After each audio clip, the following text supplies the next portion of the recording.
औज़ुबिल्लाहिमिनश्शैतानिर्रजीम बिस्मिल्लाहिर्रहमानिर्रहीम। अस्सलाम वालेकुम नाज़रीन, आपका मेज़बान मलिक शाह आज़िब तारिक, आप देख रहे हैं SP न्यूज़ HD चैनल।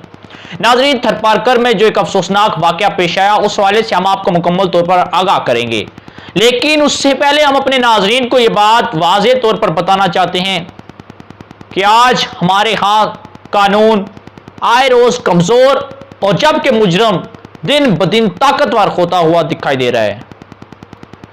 नाज़रीन, गुज़श्ता 2 साल कबल एक मोमल नामी नौजवान लड़की को एक मुल्ज़म आदम नामी शख्स ने उसे ज़्यादती का निशाना बनाया था, जिसके बाद लड़की और उसके वालिदैन ने मुकामी पुलिस स्टेशन में इतला दी। FIR दर्ज हुई। मुल्ज़म आदम को पुलिस ने हिरासत में ले लिया। अदालत में केस दायर हो गया। नाज़रीन, कई माह गुजरने के बाद अदालत ने लड़की के साथ होने वाली ज्यादती की DNA रिपोर्ट तलब की और जब DNA रिपोर्ट आई तो उसमें लड़की के साथ ज्यादती का इंकिशाफ ना होने पर अदालत ने मुल्जिम आदिम को बाइज्जत तौर पर बरी कर दिया था और यकीनन ये फैसला उस लड़की के ऊपर क़यामत की तरह टूटा होगा। नाज़रीन, ये तो बात बिल्कुल दुरुस्त है कि लड़की और उसके वालिदैन कई माह तक अदालतों के चक्कर लगाते रहे। यकीनन वो इस बार थक चुके थे। उन्होंने अदालतों के सवालात के जवाब, लोगों की बातें, पुलिस स्टेशन में उनके सवालों के जवाब उनको फेस कर करके यकीनन वो थक चुके और हार चुके थे। खास तौर पर वो लड़की जिसके साथ ये ज्यादती का वाकया पेश आया था, वो तो मुकम्मल तौर पर हार चुकी थी। शायद अब उसे कुछ जीने के लिए कोई नई राह दिखाई नहीं दे रही थी, लेकिन फिर भी उसने शायद वो कोशिश कर रही थी जीने की। शायद वो इत्मीनान के साथ अपने वालिदैन के साथ नए सिरे से जिंदगी गुजारने की कोशिश कर रही थी। शायद वो अपनी नई जिंदगी में दोबारा वापस चली जाती और एक बार फिर वही तारीख दोहरा दी गई।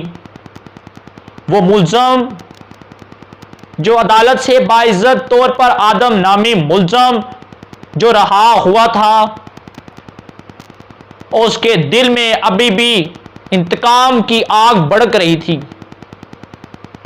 नाज़रीन, उसने एक बार फिर इंतकामी कार्रवाई, इंतकाम लेने के लिए अपने 2 दोस्तों के हमरा उस लड़की के घर में घुस गए और उस लड़की को, मोमल नौजवान लड़की को जो एक बार पहले ही उनकी दरिंदगी का निशाना बन चुकी थी, ज्यादती का शिकार हो चुकी थी, एक बार फिर वही मुल्ज़म उसके घर पहुंचे, लड़की को उठा लिया। लड़की के वालिदैन ने शदीद चीखो पुकार की, लेकिन उनके दिलों में रहम तक ना आया और वो लड़की को अपने साथ ले गए और तीनों मुल्ज़मान, मरकजी मुल्ज़म आदम और उसके 2 दोस्तों ने उसे इज्तिमाई ज्यादती का निशाना बनाया। नाज़रीन, यकीनन एक अफसोसनाक बात है।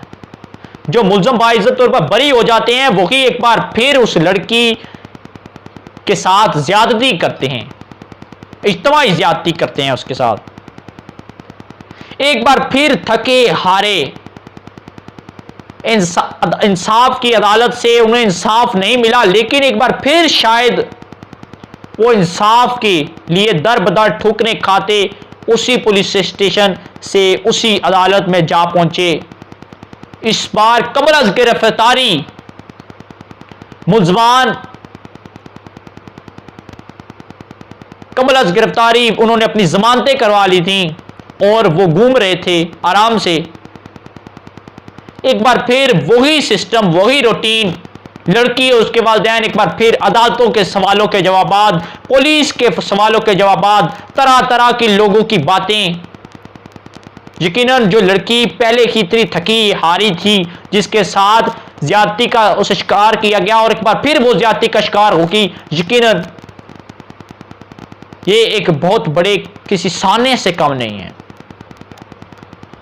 और अब उस लड़की को नाज़रीन वाकया की मालूम हो चुका था कि उसे हमारे यहां उसे अदालत से इंसाफ किसी सूरत नहीं मिलेगा, क्योंकि वही अदालत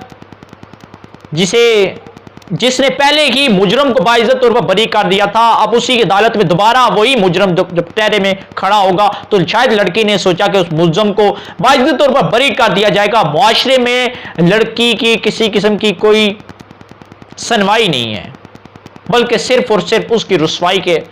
नाज़रीन, लड़की के वालिदैन का भी कहना था वो बिल्कुल दिल बर्दाश्ता हो चुकी थी, हार चुकी थी, थक चुकी थी,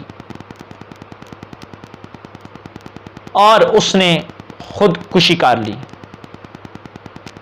अपनी जिंदगी का खात्मा कर लिया। जबकि आने वाले 15 अक्टूबर को उसका बयान अदालत में कलम बंद होना था, और जबकि आज की रिपोर्ट ये है, आज नाजरीन आज की रिपोर्ट ये आई है कि लड़की के साथ मुल्ज़मान की ज्यादती का इंकशाफ हो गया है, उसकी डीएनए रिपोर्ट आ चुकी है। लेकिन इससे पहले कि उसे हमारे यहां से कोई इंसाफ मिलता, तो वो अल्लाह रब्बुल इज़्ज़त की अदालत में जा पहुंची। यकीनन अल्लाह बेहतरीन मददगार है और बेहतरीन इंसाफ करने वाला है। दुनिया से तो इसे इंसाफ नहीं मिला, यकीनन अल्लाह रब्बुल इज़्ज़त की बारगाह से इसे जरूर इंसाफ मिलेगा। और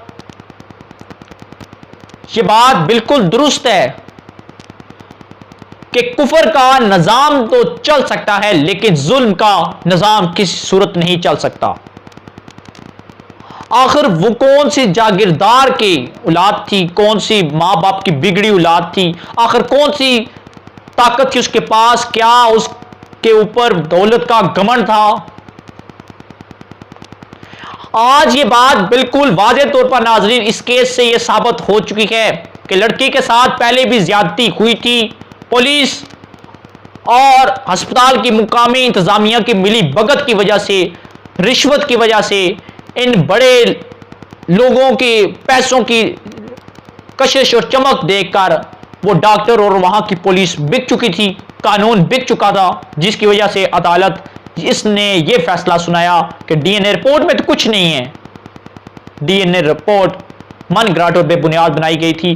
अगर उसे पहले ही इंसाफ मिल जाता तो यकीनन आज इतना बड़ा वाकया, इतना बड़ा सानहा ना पेश आता, और यकीनन उस लड़की के साथ 2 बार नाजरीन ज्यादती का निशाना बनाया गया, उसे 2 बार ज्यादती का निशाना बनाया गया।